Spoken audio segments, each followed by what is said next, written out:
right, you all know the story of Zimbabwe hyperinflation. It's become an object lesson, really. It's become the story of how a central bank, our government can lose control over money. They got rid of the Zimbabwean dollar, right? They went to the dollar, but still people there so scarred, don't trust it. Patrick McGroarty, I'm sorry, Patrick, is here with us. Tell us, you're in Zimbabwe, tell us, what is the sense? People still don't trust their central bank, do they? They don't.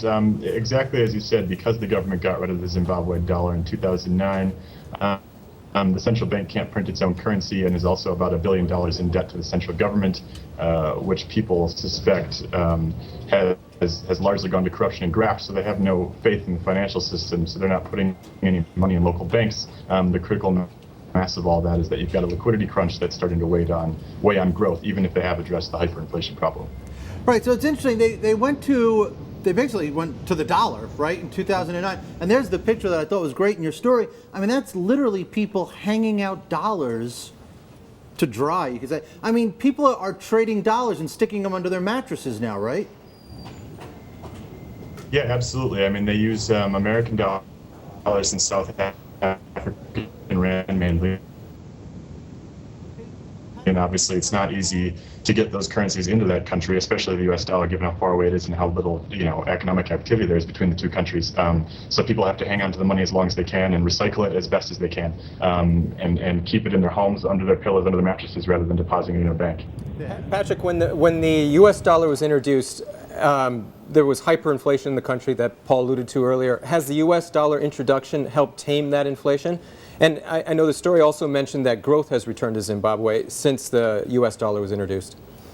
Yeah, inflation is still bad. It's in the low double digits, I think, so it's a concern. But before, it was something literally incomprehensible. Like, I think it hit 200 million% in 2009 before they got rid of their own currency. So they stopped the hyperinflation that had basically destroyed their economy. But at the same time, people just aren't seeing the kind of improvement that they think they should see to sort of invest wholesale in the economy. It grew 6% in 2009, the year they got rid of their currency, then jumped up to 9% the year after, but now it's ticked back to 6% in 2011 and probably 3% this year. So the trend is downward, and that's what's got people worried that this liquidity crisis is going to hold the economy back in the next couple of years. Patrick, I don't know if you can see this, but Steve Wisniewski, a man who's prepared for all and any circumstances, for some reason, the guy's got 100 trillion. What is it? 100 trillion Zimbabwean dollar. He's got note. one on him. Can we focus on that for a second? Can you guys pull that?